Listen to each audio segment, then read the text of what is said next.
Dear students, इस video में मैं आपसे यूनाइटेड नेशंस में रिफॉर्म या संयुक्त राष्ट्र में सुधारों के बारे में चर्चा करूंगा। देखिए, जब भी मैं यूनाइटेड नेशंस में रिफॉर्म के बारे में बात करता हूं तो मुझे यूनाइटेड नेशंस के former secretary general Kofi Annan की एक बात याद आती है। कोफी अन्नान जो कि 1997 से लेकर 2006 तक यूनाइटेड नेशंस के सेक्रेटरी जनरल थे। वो बहुत ही संजीदा किस्म के व्यक्ति थे। उन्हें अंतर्राष्ट्रीय मामलों की बहुत गहरी समझ थी और संभवतः आप ये जानते होंगे कि सन 2001 में कोफी अन्नान को संयुक्त राष्ट्र के साथ संयुक्त रूप से नोबेल शांति पुरस्कार से भी सम्मानित किया गया। मैं स्वयं उनका बहुत बड़ा प्रशंसक रहा हूं। मैंने उनके बहुत सारे लेक्चर्स, उनके इंटरव्यूज यूट्यूब पे देखे हैं। तो एक बार एक जर्नलिस्ट ने, एक पत्रकार ने कोफी अन्नान से एक सवाल किया। पत्रकार ने उनसे पूछा कि ईश्वर ने तो मात्र 6 दिनों में ही सृष्टि की रचना कर दी थी, लेकिन आप तो 10 साल तक यूनाइटेड नेशंस के सेक्रेटरी जनरल है, तो आपने क्या किया? तो कोफी अन्नान ने बहुत मुस्कुरा के इस बात का जवाब दिया। उन्होंने कहा कि ईश्वर मुझसे ज्यादा भाग्यशाली था कि उसके पास सिक्योरिटी काउंसिल नहीं थी। देखिए, ये जो बात उन्होंने कही कि ईश्वर मुझसे ज्यादा भाग्यशाली था कि उसके पास में सिक्योरिटी काउंसिल या सुरक्षा परिषद नहीं थी, तो ये बात यूनाइटेड नेशंस के ऑर्गेनाइजेशनल स्ट्रक्चर पे सवाल खड़े करती है। तो जब भी हम यूनाइटेड नेशंस में सुधार के बारे में बात करते हैं तो उसमें चर्चा की जो शुरुआत होती है वो यूनाइटेड नेशंस के ऑर्गेनाइजेशनल स्ट्रक्चर से ही होती है। तो चलिए हम लोग भी अपनी बात को आगे बढ़ाते हैं।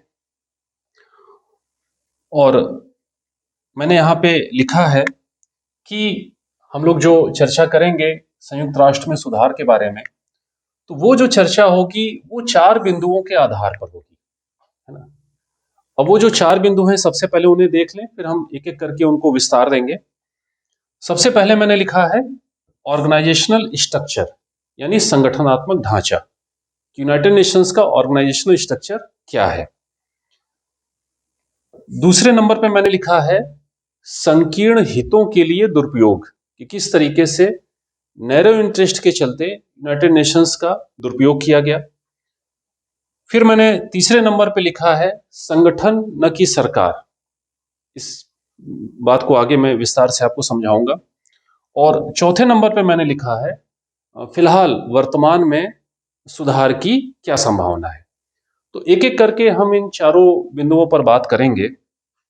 तो सबसे पहले हम लोग बात करते हैं जो हमारा पहला बिंदु है, यानी यूनाइटेड नेशन का जो संगठनात्मक ढांचा है, उसका जो ऑर्गेनाइजेशनल स्ट्रक्चर है। देखिए, संभवतः आप लोग इस बात को जानते होंगे कि वैसे तो यूनाइटेड नेशंस के 6 मुख्य निकाय हैं, उसकी 6 मेन बॉडीज हैं, जिसमें कि United Nations general assembly, United Nations security council, economic and social council, trusteeship council, international court of justice और उसका सेक्रेटेरिएट। तो ये जो 6 निकाय हैं, तो मैंने लिखा है कि वैसे तो 6 मुख्य निकाय हैं, लेकिन उसमें से 2 प्रमुख हैं। अब ये बात मैंने किस आधार पर लिखी है कि उसमें 2 प्रमुख है। अगर आप यूनाइटेड नेशंस के चार्टर में जो उसके उद्देश्य लिखे हुए हैं, जो उसके ऑब्जेक्टिव्स लिखे हुए हैं, उनको अगर आप ध्यान से पढ़ेंगे तो उसमें जो सबसे प्रमुख जो उद्देश्य है वो लिखा हुआ है maintaining international peace and security, यानी अंतर्राष्ट्रीय शांति और सुरक्षा को बनाए रखना। तो अगर आप शांति और सुरक्षा के दृष्टिकोण से देखेंगे तो उन 6 मुख्य निकायों में से 6 निकायों में से जो सबसे महत्वपूर्ण भूमिका मानी जाती है वो भूमिका यूनाइटेड नेशन जनरल असेंबली की और यूनाइटेड नेशंस सिक्योरिटी काउंसिल की ही मानी जाती है। तो इसीलिए मैंने लिखा कि 6 निकाय हैं जिसमें से 2 प्रमुख हैं।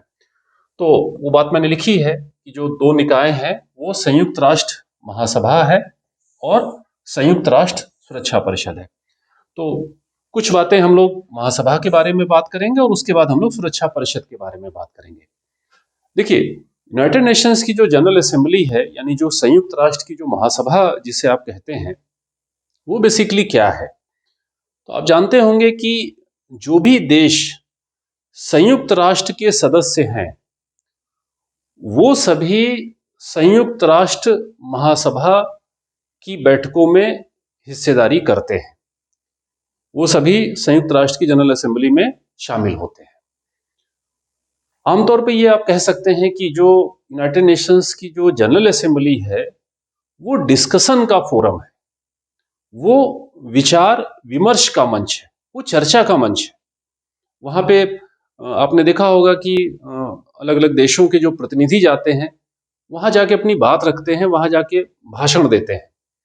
अक्सर आपने अखबार में पढ़ा होगा कि भारत के प्रधानमंत्री ने या भारत की विदेश मंत्री ने संयुक्त राष्ट्र महासभा की सालाना बैठक में पाकिस्तान को करारा जवाब दिया कि अगर पाकिस्तान के प्रतिनिधि ने यूनाइटेड नेशन जनरल असेंबली में कश्मीर का मुद्दा उठाया तो भारतीय प्रधानमंत्री या भारतीय विदेश मंत्री ने अपने भाषण में पाकिस्तान को करारा जवाब दिया। तो इस तरीके की खबरें आप अखबारों में भी पढ़ते होंगे।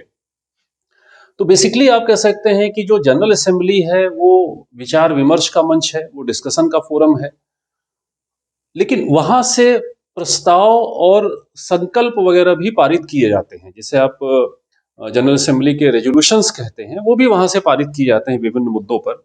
उसके लिए 2/3 सदस्यों के समर्थन की आवश्यकता होती है। लेकिन आप इस बात को ध्यान से समझें कि जनरल असेंबली प्रस्ताव वगैरह तो पारित करती है, रेजोल्यूशंस तो पारित करती है, लेकिन यूनाइटेड नेशंस के ऑर्गेनाइजेशनल स्ट्रक्चर में निर्णय लेने की जो अंतिम शक्ति है वो सिक्योरिटी काउंसिल के पास होती है, वो सुरक्षा परिषद के पास होती है। और सुरक्षा परिषद में वैसे तो आप जानते हैं कि उसमें 15 सदस्य हैं, फिलहाल 15 सदस्य होते हैं। उन 15 सदस्यों में से जो 5 सदस्य हैं जिन्हें हम परमानेंट मेंबर्स कहते हैं, जिन्हें हम स्थायी सदस्य कहते हैं, जिनके पास में वीटो पावर होती है।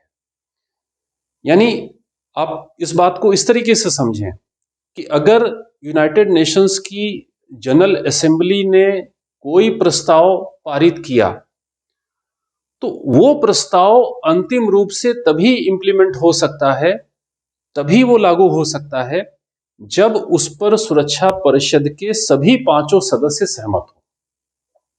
अगर कोई भी एक असहमत होगा उन 5 वीटो पावर प्राप्त सदस्यों में से, तो फिर वो प्रस्ताव लागू नहीं हो सकता। यानी आप कह सकते हैं कि पूरा का पूरा यूनाइटेड नेशन एक तरफ, उसकी जनरल असेंबली एक तरफ, और दूसरी तरफ अगर एक मेंबर भी जिसके पास में वीटो पावर है अगर वो असहमत है तो वो बात यूनाइटेड नेशंस की जनरल असेंबली की वो मानी नहीं जाएगी। यानी एक पलड़े पे अगर आप पूरी की पूरी जनरल असेंबली को रख दें, पूरे के पूरे यूनाइटेड नेशंस को रख दें, और दूसरे पलड़े पे आप जो है वीटो पावर प्राप्त देश को रख दें, तो जाहिर सी बात है कि जिसके पास में वीटो पावर है उसका जो पलड़ा है वो भारी हो जाएगा। तो इस बात को समझना इसलिए जरूरी है क्योंकि जब भी हम यूनाइटेड नेशंस में सुधार की बात करते हैं तो ये कहा जाता है कि ये जो चीज दिखती है यूनाइटेड नेशंस में वो डेमोक्रेटिक नहीं है, वो लोकतांत्रिक नहीं है। तो अगर यूनाइटेड नेशंस में सुधार करना है तो उसकी जो फंक्शनिंग है, उसकी जो कार्यप्रणाली है, उसकी जो निर्णय लेने की जो शक्ति है, उसका जो डिसीजन मेकिंग प्रोसेस है, उसको डेमोक्रेटिक बनाया जाए।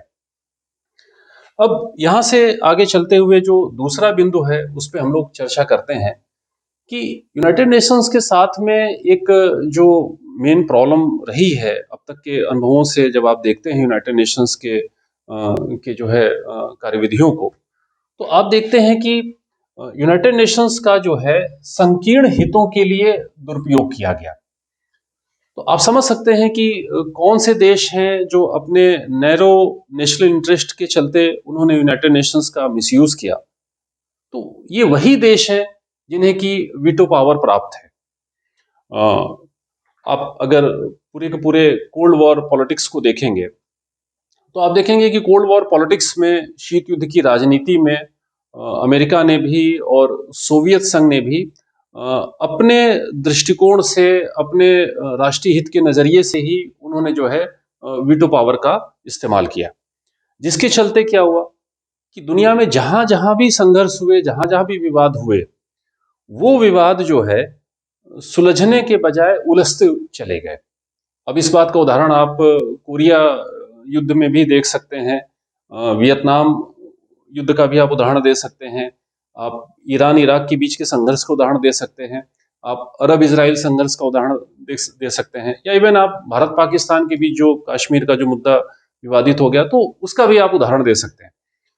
तो अक्सर ये देखा गया कि जो कोल्ड वॉर पॉलिटिक्स में जो दोनों सुपर पावर्स थी, अमेरिका और सोवियत संघ, उन्होंने अपने अपने नेशनल इंटरेस्ट के हिसाब से, अपने अपने हितों के हिसाब से उन्होंने जो है यूनाइटेड नेशंस का मिसयूज किया, वीटो पावर का उन्होंने मिसयूज किया।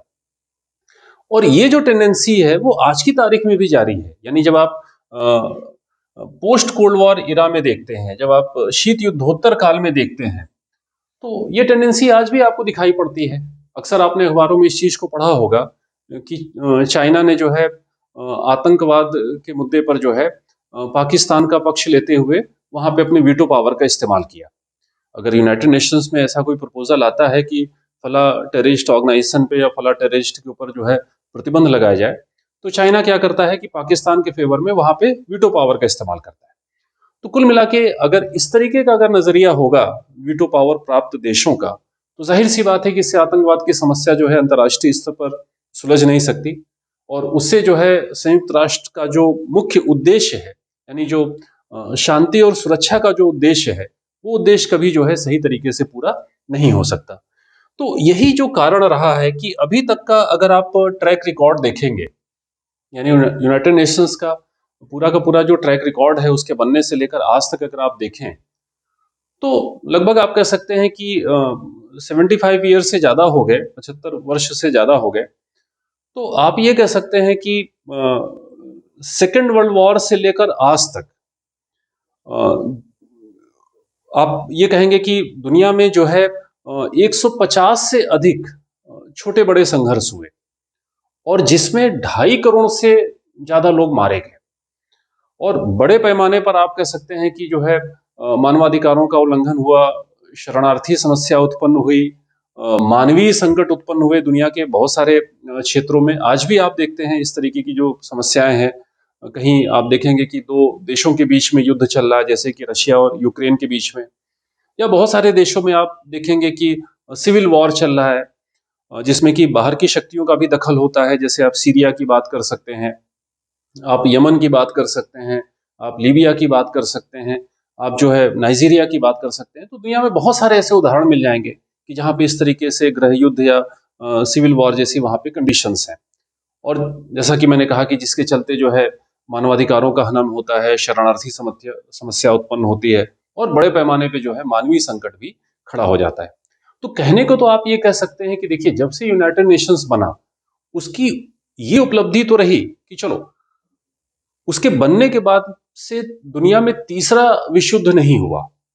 लेकिन आप ये नहीं कह सकते कि यूनाइटेड नेशंस ने जो है दुनिया में जो भी छोटे बड़े संघर्ष हुए, उसको जो है 100% रोकने में जो है उसने सफलता प्राप्त की। हाँ, कुछ मामलों में वो सफल जरूर रहा, हम ये नहीं कह सकते कि उसका टोटल फेलियर था।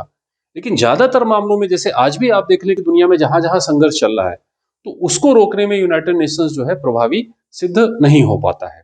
तो इसीलिए जब भी हम यूनाइटेड नेशंस में रिफॉर्म की बात करते हैं, तो हम कहते हैं कि उसको डेमोक्रेटिक भी बनाया जाए और उसको इफेक्टिव बनाया जाए। दोनों बातें करते हैं कि उसको डेमोक्रेटिक बनाया जाए और उसको इफेक्टिव बनाया जाए, यानी उसका लोकतंत्रीकरण किया जाए और उसको ज्यादा से ज्यादा उसको जो है प्रभावशाली बनाया जाए, उसको इफेक्टिव बनाया जाए। अब देखिए, एक बात यहाँ पे जो मैंने लिखी है वो बहुत महत्वपूर्ण है, जो तीसरा बिंदु है हमारा, कि संगठन न कि सरकार। ये बात आपको समझना पड़ेगा कि जो मैंने लिखा है कि जो संगठन और सरकार का जो अंतर है उसे आपको यहाँ समझना पड़ेगा। देखिए, सरकार आप किसे कहते हैं, किसे आप सरकार कहते हैं? तो सरकार वो होती है जिसके पास में अथॉरिटेटिव डिसीजन लेने की क्षमता होती है, सरकार के पास में आधिकारिक निर्णय लेने की शक्ति होती है। जैसे आप उदाहरण दे सकते हैं कि अगर भारत के प्रधानमंत्री जो भारत की सरकार को रिप्रेजेंट करते हैं, तो वो अगर रात्रि के 8 बजे आकर टीवी पे ये घोषणा करते हैं कि रात्रि के 12 बजे से 1000 और 500 के नोट चलन में नहीं रहेंगे, तो वो नहीं रहेंगे। अगर सरकार ये कहती है कि कोविड पैंडेमिक के चलते, कोविड महामारी के चलते आज रात्रि के 12 बजे से पूरे देश में लॉकडाउन लगा दिया गया है, तो लगा दिया गया है। तो सरकार जो भी निर्णय लेती है वो बाध्यकारी निर्णय होता है, वो आधिकारिक निर्णय होता है। और अगर आप सरकार के उस निर्णय को नहीं मानते, तो जिस सीमा तक आप उस निर्णय का उल्लंघन करते हैं, उसके अनुपात में सरकार आपको दंडित करती है या कर सकती है। तो ये चीज आप सरकार में देखते हैं।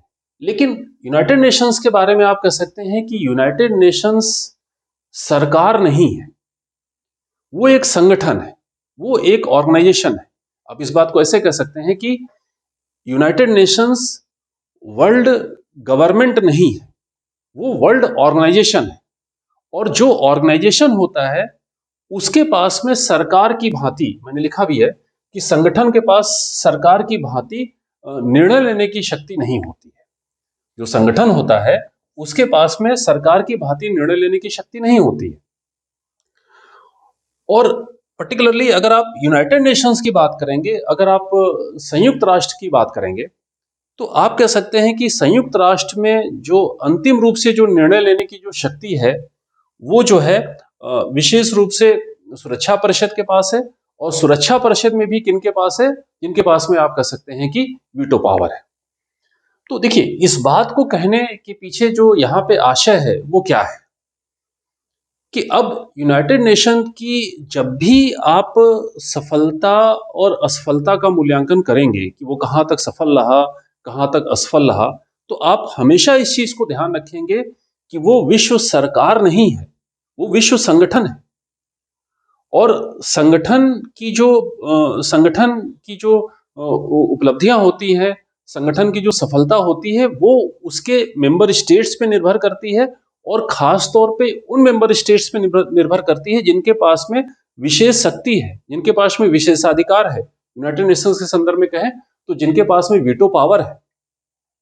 तो अगर वो वाकई इच्छुक होंगे कि दुनिया में शांति और स्थिरता को बनाए रखना है, शांति और सुरक्षा को बनाए रखना है, तो वो चीज संभव हो पाएगी।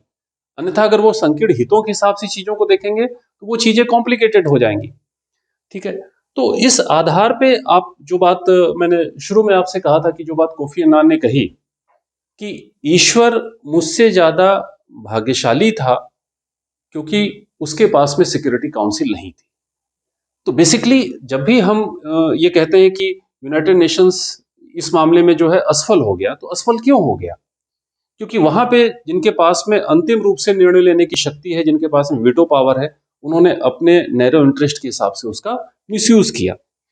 तो अब इस आधार पे जब हम लास्ट में चर्चा करते हैं कि उसमें आज के संदर्भ में अगर आप देखें तो उसमें सुधार की क्या संभावना है, तो जब आप उसमें सुधार की संभावना की बात करते हैं तो देखिए, ये तो आमतौर पे कहा जाता है कि उसे डेमोक्रेटिक बनाया जाए या उसको और अधिक इफेक्टिव बनाया जाए। लेकिन फिलहाल पहली बात तो देखिए, आपको ये समझना पड़ेगा कि जैसे आप कहते हैं ना कि अगर किसी भी संविधान में संशोधन होना है तो वो कैसे होना है, तो जाहिर सी बात है कि जो किसी भी संविधान में जो संशोधन होगा वो उस संविधान के अनुसार ही होगा, यानी संविधान में लिखे गए नियम कायदे कानून के अनुसार ही होगा। अगर आपको भारत के संविधान में संशोधन करना है तो इसका अर्थ यह है कि आपको आर्टिकल 368 के हिसाब से संशोधन करना पड़ेगा। वही बात आप यूनाइटेड नेशंस के संदर्भ में कह सकते हैं कि अगर यूनाइटेड नेशंस में सुधार होगा, उसमें रिफॉर्म होगा, उसके ऑर्गेनाइजेशनल स्ट्रक्चर में कोई चेंज होगा, तो वो यूनाइटेड नेशंस के नियम कायदे कानून के तहत ही होगा। और यूनाइटेड नेशंस का नियम कायदा कानून क्या कहता है कि सुधार का कोई भी प्रस्ताव वो तभी लागू हो सकता है जब उस प्रस्ताव पर संयुक्त राष्ट्र महासभा के 2/3 सदस्य सहमत हो, यानी सुधार संबंधी कोई प्रस्ताव यूनाइटेड नेशंस की जनरल असेंबली से 2/3 बहुमत से पारित हो, और फिर उस पारित प्रस्ताव पर सिक्योरिटी काउंसिल के सभी स्थायी सदस्यों की उस पर मोहर लगी हो, यानी उस पर सिक्योरिटी काउंसिल के सभी 5 स्थायी सदस्य सहमत हो।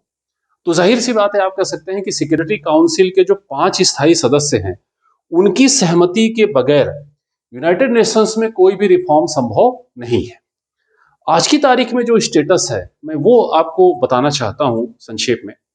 देखिए, कुछ वर्ष पहले की बात है, यूनाइटेड नेशंस में रिफॉर्म के को लेकर एक चर्चा हुई। वो चर्चा यूनाइटेड नेशंस की जनरल असेंबली में हुई, और उसमें कहा गया कि जो भी मेंबर कंट्रीज हैं वो लिख के दें, एक रिटन डॉक्यूमेंट के रूप में दें कि आखिर वो सुधार के संदर्भ में क्या चाहते हैं। तो उसके आधार पे जो मैंने निष्कर्ष निकाला है, उस रिटन डॉक्यूमेंट के आधार पे जो इन स्थायी सदस्यों ने लिख के दिया कि रूस और चीन ने ये लिख के दिया कि वो संयुक्त राष्ट्र में कोई भी सुधार नहीं चाहते।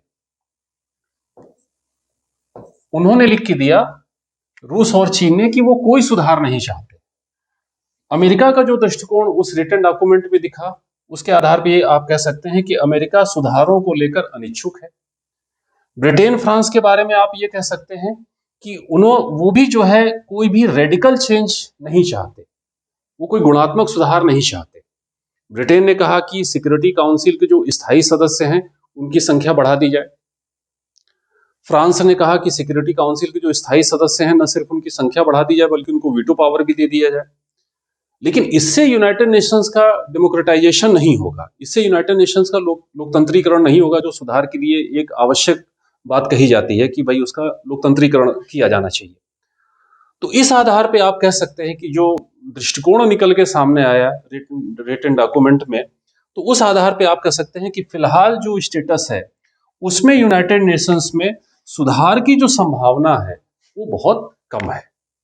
तो इस तरीके से जब भी आप यूनाइटेड नेशंस में सुधार के बारे में बात करें, तो कुछ सर्टेन बिंदुओं को लें और उसके आधार पे अपनी बात को आगे बढ़ाएं, तो जिससे अगर आप किसी भी एग्जाम में कोई आंसर वगैरह लिख रहे हैं तो उसमें आपको बहुत आसानी होगी। तो चलिए आज की चर्चा को यहीं तक रखते हैं। बहुत बहुत धन्यवाद।